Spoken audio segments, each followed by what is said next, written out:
So here we are at the Fortune Cookie Museum here in San Francisco. We're going to learn how fortune cookies are made today. So here's the basic process of making a fortune cookie. You get this batter, which is vanilla, sugar, flour, and eggs.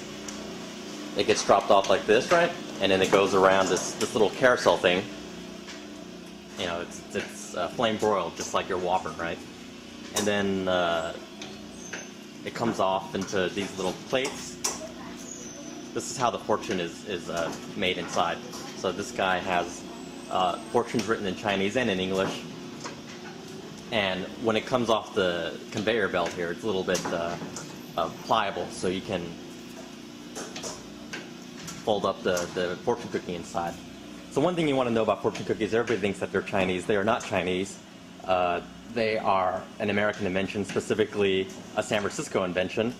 And what happened was this guy of Japanese descent, he took the basic recipe for a Japanese cracker, made it a little bit sweeter, shared it with his friends here. Everybody loved it. And in World War II, since the United States was at war with Japan, unfortunately all the Japanese people on the western coast of California, they were shipped off into internment camps. So that's when the Chinese took over. They took the basic recipe that this guy invented, and since Chinese people are very industrious and since they're very entrepreneurial, they mass-produced a lot of these cookies, sold it everywhere, made it famous. So that's why you see these fortune cookies in every Chinese restaurant in the United States, if not the world. Yeah, again, everybody thinks that it's Chinese, but it's actually an American invention and marketed by Chinese immigrants here in San Francisco.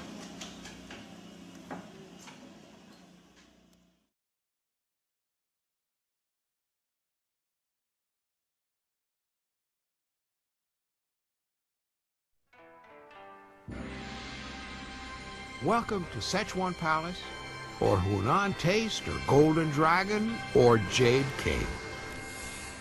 Whatever the name, it's a taste of the Far East in your hometown. And as you're drawn in closer, seduced by exotic aromas, you slide into your booth and behold, sweet and sour pork, fried rice, and for that authentic finish, a fortune cookie. Enjoy. But don't think you've just consumed a Chinese meal. The foods you just feasted on are as American as the hot dog. In fact, a whole lot of Chinese food, our favorite ethnic food, is just that, ours. It's American.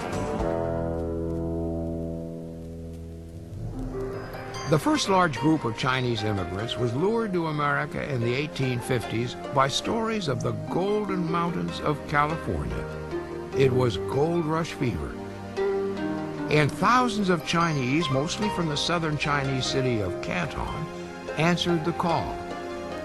In San Francisco, where most of the immigrants landed, the Chinese clustered in one section of town soon known as Chinatown, an oasis of traditional Chinese culture, swirling with the inescapable smells of traditional Chinese foods.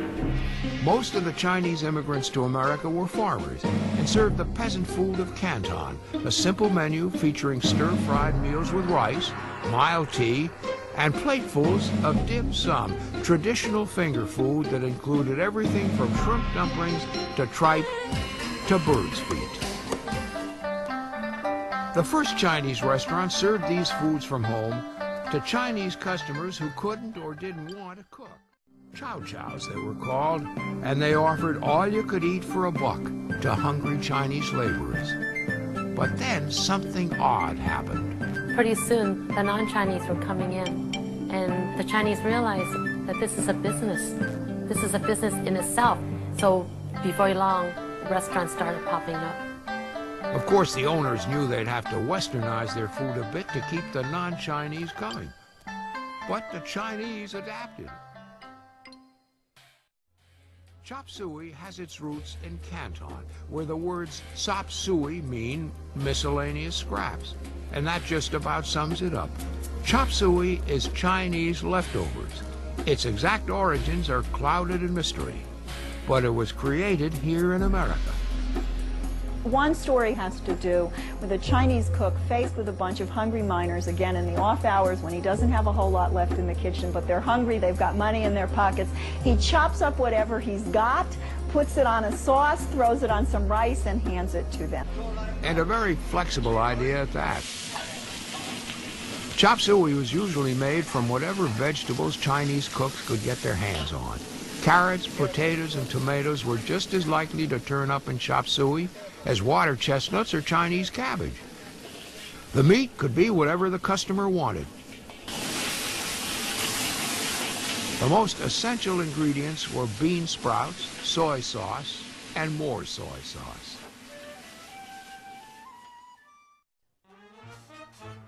America was feeling good by the end of the First World War. The war was won, and the stock market looked to climb forever. The exotic was what the country craved now. The new music was jazz, and the fashionable food was Chinese. In cities across the country, Chinatowns lit up with neon. Sleek Art Deco lunchrooms began offering dinner for one and dinner for two. For many, many years, that's all we saw because there was nothing else that was really known. The Chinese chef didn't speak English. The Caucasian customers did not speak Chinese, but they had a common ground, a dinner one for one, dinner for two. Pick one item from column A and one from column B. And the top sellers, egg rolls and wonton soup. And sweet and sour pork, another crude American revision of an old Cantonese recipe.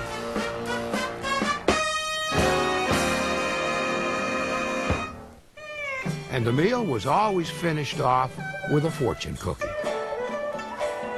It's only natural that the message in the cookie knows our future. This is from China with its 3,000 years of wisdom. Except that the cookie didn't originate in China. It's most likely from California. There was a tradition in China of hiding messages in cakes. It said that rebels in the 12th century got messages past the emperor's guards in what were called moon cakes. But the first of the sweet folded envelopes, the way we eat them now, are often credited to the owner of a Chinese eatery in L.A. The story goes he came up with the idea in 1916 as a way to amuse his customers awaiting their orders. They're entertaining. They contain an element of surprise, and the mixture of entertainment with food has been a very important theme in sort of the introduction of foreigners to American culinary life. We like entertainment along with our food. I think the fortune cookie gives us entertainment along with something sweet.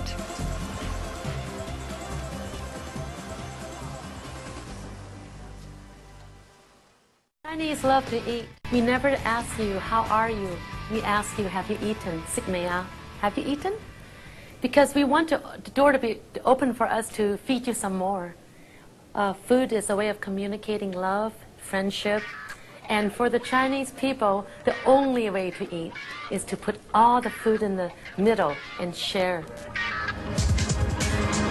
In the 1950s, the boom in food for the road made no dent in the Chinese business.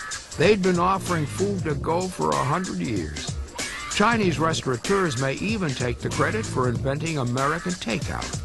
19th century waiters from Chinese eateries regularly took whole meals, complete with plates, bowls, and silverware, to private homes.